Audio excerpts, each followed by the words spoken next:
Welcome into this crossover Locked On Bears, Locked On Lions podcast. I'm Lorin Cox from Locked On Bears alongside Matt Dery from Locked On Lions.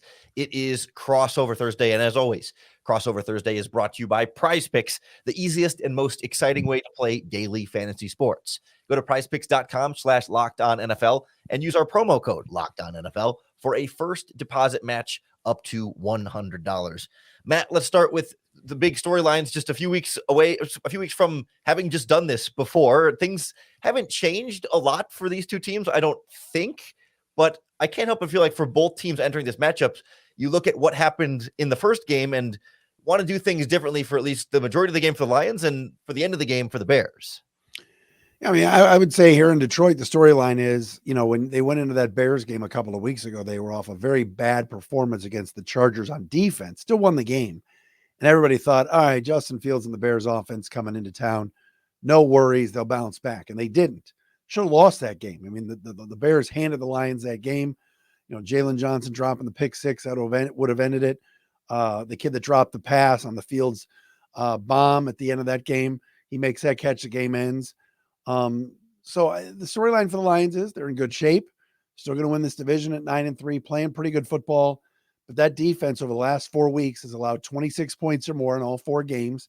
And now, and I know we'll talk about this in a little bit, Aleem McNeil's out for 4 weeks, and that's easily their best interior defensive lineman. So while things are good here in Detroit at 9-3, there are some concerns, especially on defense. Yeah, what's kind of happened there? It felt like early this season, like the Lions were feeling on top of the world at 5-1 or even 6-2 at that point going into the bye week. And I think they're still 9-3, right? The sky's not falling, but they felt a little bit more invincible. In the last few weeks, they felt a lot more vulnerable. What changed? Yeah, they're just not playing all that well. They're not getting to the quarterback. I mean, 2 sacks over the last 2 games. This past week, they got a couple on Derek Carr, didn't get any on Jordan Love. Obviously, Justin Fields had a really good game against them a few weeks ago. They've just got to get back to, somehow harassing the quarterback, having that edge, and that attitude that Dan Campbell loves, or being aggressive. I know they've tried blitzing. They've tried a lot of things. The defensive backs haven't played well really recently. I mean, last Sunday against New Orleans, Lorin, up 21-0, looking good. Put that team away. That's a bad football team. And yet it turned into a 3-point game. The Lions had to hold on and survive at the end on a Jared Goff pass to Josh Reynolds to kind of ice the game up 5. So that's kind of where it's at. The injuries are starting to take its toll on defense, though, when you lose Chauncey Gardner-Johnson and now you lose Emmanuel Mosley, and then Alex Anzalone didn't play last week, and now McNeil. I mean, that's kind of where it's at with the Lions. What about in Chicago? What's the storyline there? Yeah, I mean, coming into this game, it's like do everything you did in the last Lions game except for the final 4 minutes, right? Like, right. Just repeat the whole formula and don't blow it at the end. And like, you should be good. It's just, that's been easier said than done for this Bears team. Like that performance, I mean, even with the ending, it was one of the more like confidence instilling performances we've seen from the Bears all season. Like, yeah, they beat a bad Panthers team and they beat a bad Raiders team and they kind of beat up on the Commanders who are looking kind of worse and worse. But like to do it against the first place Detroit Lions in that way, with Fields playing well and your defense playing out of its mind, like that game for up until the final 4 minutes was like the formula in Chicago working how it was supposed to for the first time, right? Like a lot of the pieces falling into place. Not everything was perfect. They weren't running the ball super well with the running backs, but like, there were flaws in that. But like for the most part, it was everything they wanted and more. And then they just haven't been able to figure out how to win these games, how to finish those games and really do it all the way to the end of the fourth quarter. Their last game, they're coming off a bye week, but their last game against the Vikings, they were back in that same situation, trailing late in the fourth quarter with an opportunity to drive down and win the game. And they did. They got over the hump. It was a field goal, but a game-winning field goal nonetheless. And like that was the first time we've seen, at least this year, we've seen like Fields and this team have their backs against the wall in this clutch situation and like show that they can finish one of these games with a win. So now it's about taking what they did against the Lions and then adding what they did against at the end against the Vikings and putting that together to be a full 4-quarter strong performance instead of, they beat the Vikings with no touchdowns. Like they need the touchdowns and the strong finish. I was going to ask you about that because obviously we all watched that game on Monday night a couple of weeks ago. It's 10-9. Here comes Fields, and you're like, all right, he's never at this level ever led them down the field to win the game. I mean, it just hasn't happened. He's had some good games where in the fourth quarter, especially week 1, I remember the Green Bay game where he's throwing the ball to the other team. Do you think that's a big move for him, like a big step in terms of, all right, let him down the field, albeit it was a field goal that won it, but still they won the game and he performed in the fourth quarter. Yeah, I think it's more a mental step than like a physical step, in the sense that, like, if you can go back through a lot of the failed fourth quarter, the moments where the Bears struggle in the fourth quarter and blow these games. And sure, sometimes it's on Fields. He's not immune from responsibility there, but a lot of times, it's like you mentioned, the rookie wide receiver not catching that pass that was pretty well put up there for him to be able to catch. And there were games last year where, a receiver drops it on 4th and 10 and it's an incomplete pass, and so the Bears turn it over. Or it's an offensive lineman gets beat. And that wasn't exactly the story for the end of the Lions game, but sometimes it's the lineman gets beat and Fields has pressure right in his face and there's nothing he can do about it. Like, and to me, like, the Vikings game was less about like proving to himself that he could do it, but more so like getting the pressure off, where it's like, so it's not a, oh boy, here we go again, right? How are we going to blow it this time? Just like that mental hurdle of like, we keep blowing these in the fourth quarter. You finally got one out of your way. So now you can say, like, now you can relax a little bit and not be thinking about, oh, how is it going to go wrong this time? What's going to go wrong here? What's going to go wrong there? That they can trust, like, okay, like, we already knew we were capable of it. Like, there wasn't a doubt, I think, in his mind that he was capable of it. It was just like now we've actually done it, and we've shown ourselves that we can do it. We know what that looks like and what that feels like, so that when we're in that situation the next time, you got a little bit more of a sturdier foundation to fall back on, of like, all right, guys, we've done this before successfully, and not just that we've done this before and blown it every time. It's interesting because I don't know how I feel about this, because the Lions, obviously, they're done with the Packers, yet they haven't played the Vikings yet. They're playing 2 games against the Bears in 3 weeks, 4 weeks. And they've got 2 and 3 weeks with the Vikings. I don't know if I like that or not. But right now, especially with this weather and how things are kind of forecasting for Sunday, I think this game is going to be interesting. Absolutely. Looking forward to seeing how this one ends up stacking up. A lot of it, what it's going to come down to is the key matchups between both teams. We saw some of that play out in the first matchup, but now all of a sudden you got tape on how your guys go up against their guys, and both teams are going to kind of adjust. So we'll look at how these two teams match up, who the most important players are, and then later on we'll share our keys to victory as we continue our crossover Thursday Locked On Lions, Locked On Bears podcast. Our Crossover Thursday podcast is brought to you by LinkedIn Jobs. When you're hiring for your small business, you want to have as many top-tier candidates as possible to interview. That's why you have to check out LinkedIn Jobs, because LinkedIn Jobs has all the tools to help you find the right professionals for your team faster and for free. LinkedIn isn't just another job board. It has a vast network of more than 1 billion professionals, myself included. I'm guessing Matt's probably on LinkedIn as well. And you listen to this podcast, also probably on LinkedIn. Most of us are on LinkedIn, so it makes it the best place to reach the best group of candidates. And hiring is easy when you have that wide of a pool. But then LinkedIn has tools that help you narrow down the candidates with just the right skills and experience that you want to interview and hire. Because LinkedIn knows that small businesses are wearing so many hats and might not have the time or resources to put into hiring. So their process is intuitive, quick, and easy. Post your job for free at linkedin.com/lockedonnfl. That's linkedin.com/lockedonnfl to post your job for free. Terms and conditions apply. All right, as we continue our crossover Thursday, Locked On Bears, Locked On Lions, Lorin Cox here with Matt Dery. Let's turn our attention to some of the matchups. We saw some of this play out the first time around, but it's a lot of the same players matching up, but it doesn't mean all those matchups are going to play out quite the same way. I don't know if I have confidence, for example, like DJ Moore going to have another 7-catch, 96-yard game. We'll see if the Lions maybe approach things a little bit differently there, but I'm looking for the Bears to focus in on their running game more away from Justin Fields, how they're going to match up with their backs and their offensive line against this Lions front seven, because Detroit certainly loaded up the box and tried to do what they could to force Justin Fields to throw and to not let them rely on their backs, which have been kind of the workhorse of their offense all season. And Fields, ended up keeping it a lot on those read option plays and just trying to make the end man miss on his own and create his own running game. But that didn't feel super sustainable long term. It worked in that game, but really they got to get back to Khalil Herbert, Roschon Johnson, maybe Dante Foreman if he's healthy again, being able to carry that ground game, get you in shorter down and distance scenarios so Fields doesn't have to be throwing on 3rd and long to try and get things open downfield, make the offense and everything easier. And it starts with that running game in this Bears offense that certainly Detroit is going to be keen on stopping once again. Yeah, and like I said before, I mean, not having a Lee McNeil, Lorin there is going to really hurt the Lions. I'd say after Jared Goff, the most important guy that they can't lose is McNeil. Wow. The interior of the defensive line for the Lions is not good. It's not. And McNeil's the one guy that you can count on, and he plays a ton of snaps. Last week against the Saints, kept coming out of the game, blood on his jersey, kept going back in, but his knee finally just could not handle it anymore on that turf there in New Orleans. And now he's going to miss 4 weeks and rest this kind of sprained knee. So in his stead, we're talking Benito Jones, Quentin Bohanna, Levi Onwuzurike, who hasn't played, Isaiah Buggs, who's a healthy scratch every week, 3rd-round pick Broderick Martin, healthy scratch every week, and Tyson Alualu, who just got signed this week.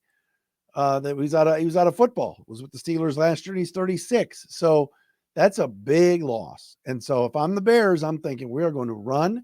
We're going to run straight ahead behind our guys up front in the middle, and see if Jones, Bohanna, and others can handle it. So Liam McNeil was one guy that you identified on that Lions defense, second on the team in sacks with 5, and that's a big one. So, your matchup is I agree with you. I think Fields on the outside, but if they can get that read option going where Herbert and the others are running up the middle, then that'll open up where guys will start overcommitting to the middle of the field. Fields will keep one and run around the end for 10, 15 yards, and it could be a long day for the Lions defense if that goes on. Yeah, that's what the Bears are going to try and get some more explosive plays going offensively. That was a big problem for them last week against the Vikings. Where are you looking for Detroit to try and do differently? Obviously, they're trying to stop the run just as well as they did last time. What are you looking for them to do differently matchup-wise? Well, for 59 minutes in that game, as you know, Lorin, the Lions couldn't get to Fields, and he was able to throw. He was able to run. Then, of course, end of the game, Lions take the lead. Here comes Aiden Hutchinson off that right end. And going right around Darnell Wright to force the sack and the safety. That's when I'll watch. I'm interested in seeing where they put Hutch. Normally he's across from the right tackle.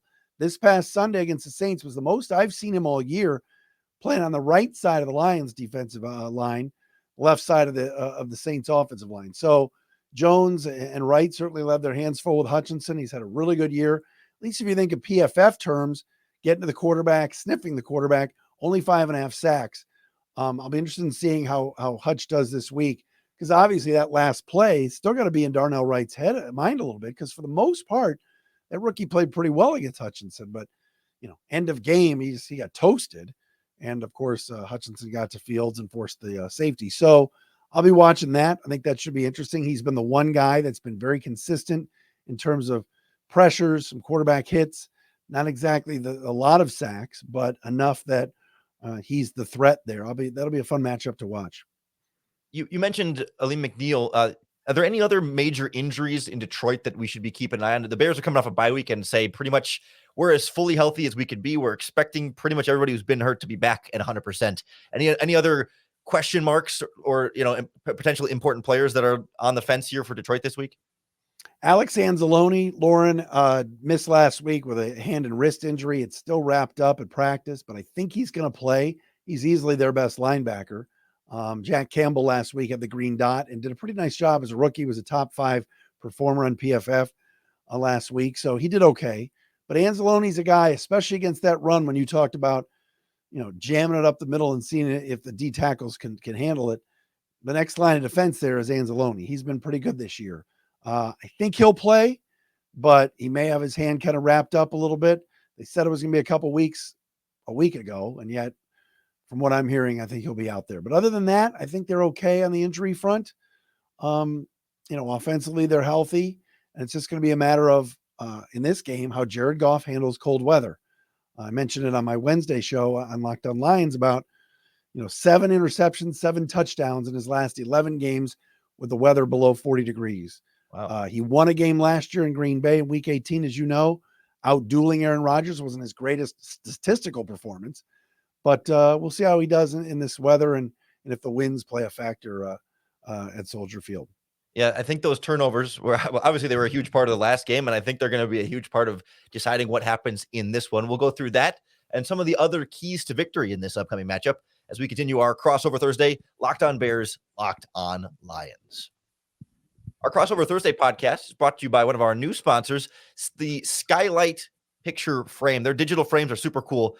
You can just upload photos right from your phone or any device, and it goes right on the frame. It's digital, so you can email them in. You don't even have to use an app.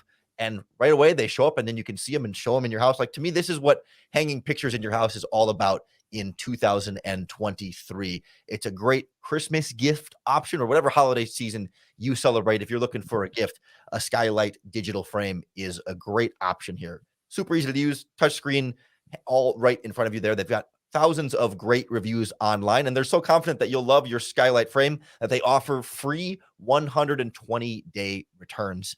It's super cool. It's super easy. And I mean, I got one of these for my mom a couple of years ago for Christmas, and she has absolutely loved it. She's able to put pictures of the grandchildren on the frame, so you can always have fresh ones. And then we can also send them to the frame, but not just one person, so we can all contribute to the frame. So she's always getting fresh pictures updated on her digital frame. They're super cool. Why don't you check one out for yourself? If you go and order now as a special, we got a limited time offer for Locked On Bears and Locked On Lions listeners. Get $15 off your purchase of a Skylight frame when you go to skylightframe.com/lockedon. That's $15 off a Skylight frame when you go to skylightframe.com/lockedon. That's SKYLIGHT frame.com/lockedon. All right, Lorin Cox and Matt Dery wrapping up our crossover Thursday Locked On Bears, Locked On Lions for you here. As we get into some of the big keys of the game, Matt, you started talking about Jared Goff and the weather, and that's a big one for me too. And I did want to ask you about Goff in this too, that, against the Bears, 3 interceptions 2 weeks ago, then Horrible. I guess 3 weeks ago, and then against the Packers the following week, no interceptions, but 3 fumbles in that game, but seemed to kind of get the turnovers back on track in their last game against the Chargers, or no, excuse me, against the Saints. Sorry. Saints, yep. So problem, or I guess, are the worries averted there, or does the cold weather sort of reinvigorate those concerns? I don't know. I think he played better against the Saints and really helped them win the game. Like I said, up 5, 3rd down. They didn't just run it and punt and hold on. Goff stood up in the pocket, threw a nice ball to Josh Reynolds, and they won the game. They took 2 knees, and that was it. It seemed like he had it back, a good rhythm going again against the Saints. What was interesting about this past week was you look up and you go, all right, the Lions scored 33 points. St. Brown really didn't do much. He had 1 touchdown, but just 2 catches. Sam Laporta was the guy that was really the bell cow in the passing game. I think he'll be important in this game because, again, if it's windy, snowy, we're not going to be looking to throw the ball downfield a lot. That'll be the Sam Laporta checkdowns. They've got a really good connection. So I'm good with Goff. Look, he had a bad stretch for sure. Bears game, Packers game, the 6 turnovers in 2 games. None this past week. I think he'll be fine. I think he would love to shut up the doubters that say, in cold weather, he's, 7 touchdowns, 7 interceptions. I think that this will be a good week, especially with play action. David Montgomery coming back to Soldier Field is going to really want to show out too. Yeah. But no, I'm not. I was glad to see him bounce back this week, and I think he'll be all right this week too. Sure. And I think on the other side of that, like, the turnover battle is going to be so big with Justin Fields as well, where since he's returned from injury, he has yet to throw an interception, had a couple of fumbles last week against the Vikings, but generally the ball security has been good. Certainly the decision-making with the ball has been very good. And in the pocket, ball security is still sometimes a question, but sometimes it's just a volume thing when he's hit as many times as he is and runs around as much as he does. Eventually one of those hits is going to pop the ball out. It just is sort of the nature of the beast there when everyone's trying to get the ball out of your hands when you carry it a bunch. But if he can continue to take care of the ball and the offense doesn't give Goff and the Lions extra opportunities with the ball, and maybe the Bears defense can get an extra opportunity for their offense on their side, that was the formula the first time against the Lions. And that's what it felt like it needed. It felt like it would take that to beat the Lions, right? If Jared Goff doesn't turn the ball over at all in that game, I'm not sure that the Bears have nearly the commanding lead in performance that it ultimately felt like in that game. And so if Goff is able to take a little better care of the ball and not have some of his cold weather pass come in there, and if Fields puts one up for grabs or gets a tip pass or whatever it is and turns it over, that to me is what can swing the game so drastically from what we saw just in the previous matchup to what we're seeing now. It seems like, Lorin, you tell me the Bears defense the last few weeks has gotten better. I know you and I talked in the crossover a couple of weeks ago about, man, they're a top 3 run defense team. Is obviously the Vikings, they bothered the heck out of Dobbs, 12-10, but that's still good. It seems like the defense is coming around. If Johnson can just catch those interceptions, he'd probably have 8 or 9 in the year, right? Yeah, I mean, he's caught a few, but he's dropped 2 pick sixes. He's dropped the worst ones. In multiple games, he's had pick 6 in his hands, can't hold on to that one, but makes the more difficult ones. But yeah, the Bears defense is definitely settling in and rounding into form, and it's a combination of guys all getting used to each other and getting used to this defense when you had, new linebackers brought in and new defensive linemen and, a couple other younger players in the secondary getting brought up, and then rookies at one of the cornerback spots settling in more. Guys are getting more comfortable. And then the addition of a guy like Montez Sweat and Unique Ngakoue on the defensive line. Like, once the pass rush starts to get better, quarterbacks have to get rid of it a little bit more quickly. Guys in coverage don't have to cover for as long. And it kind of has this symbiotic ripple effect where once your big weakness starts getting better, it makes everybody else's job a little bit easier. And I still don't think the pass rush is great, but it's become good enough to where they don't have to blitz out of necessity, but they can get a little bit more creative in terms of, blitzing when they want to and to try and fool opposing quarterbacks. I think that's some of what we started to see with Goff, not as much from a blitzing standpoint, but from a coverage standpoint as well. Like Matt Dery, the head coach, said like this week that, yeah, now we can do a lot more like coverage disguising and be more creative in our coverage calls. Whereas like early in the season, we had to stick to a lot more like base cover 2 type stuff. And now they feel like, now that the younger players are kind of settling in, everybody's been around for a while now, and the pass rush is better.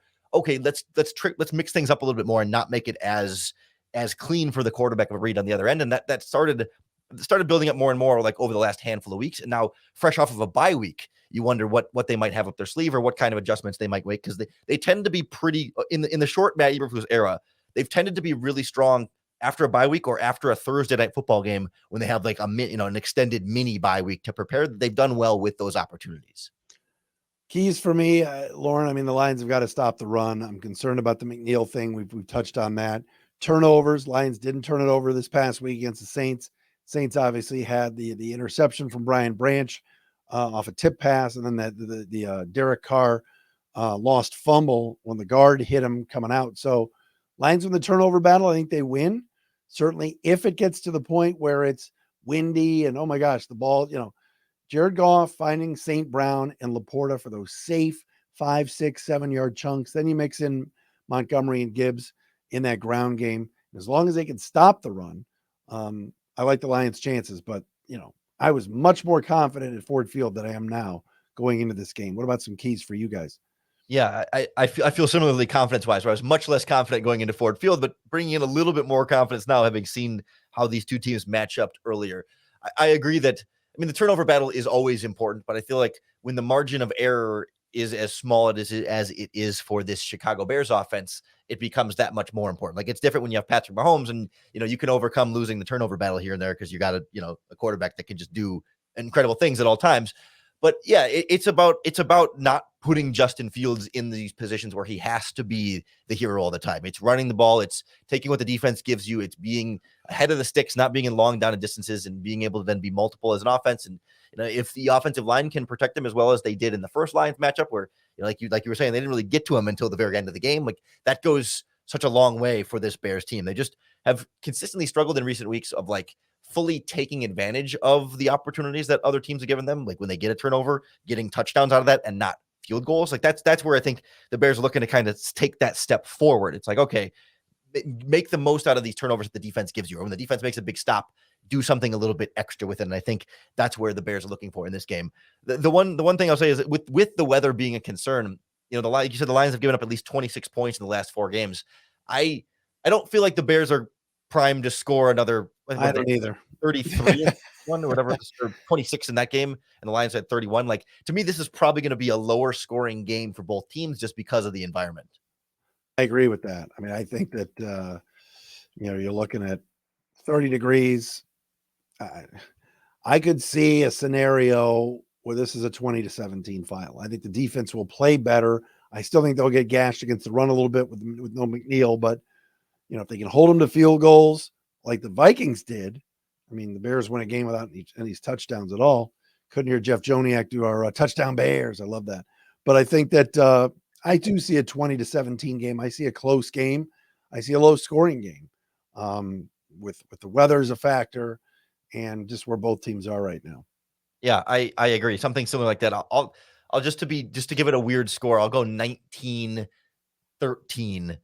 Bears. Right. It's going to be one of those ugly, lots of field goals, maybe a missed extra point or a 2-point attempt thing. But the rare time that I actually feel like the Bears can beat a team that's a lot better than them. I think it's the first time all season that I've felt this way, but just because we've seen it, that's where I end up feeling a little bit more confident for the first time all year in this Bears team. You brought up an interesting thing about Eberflus. It's only been 2 years, but Eberflus off a bye. Interesting. And like you said, I mean, the Bears are healthy coming off of, like you said, the bye week helps. There's no question about it. The Lions were refreshed after the bye, especially the offense against the Chargers. The Lions felt really good about how they felt refreshed going into the Saints game last week because they had played 3 games in 11 days and had extra rest after the Packer loss. So there's something to be said for that, especially this late in the year. I'm not scoffing at you picking the Bears. I don't have a ton of respect for the Bears. I make fun of the Bears a lot on my show, but I do think they're playing better football right now. They are, and they should have beaten the Lions the first time. So this is more of an intriguing game than I thought it would be a few weeks ago. It would be the first time Matt Eberflus wins back-to-back games in his Bears career. So it's a bold prediction Well, for that alone. He finally won a division game. Lorin Cox is saying, let's make it another one. All right. Well, looking forward to seeing how it plays out. Matt, appreciate you joining us for the Crossover Thursday as always. Make sure you tune in to tomorrow's Locked On Lions or Locked On Bears to keep up with all of your daily coverage of your favorite NFC North team here on the Crossover Thursday podcast. Thank you for tuning in. We will talk to you again tomorrow.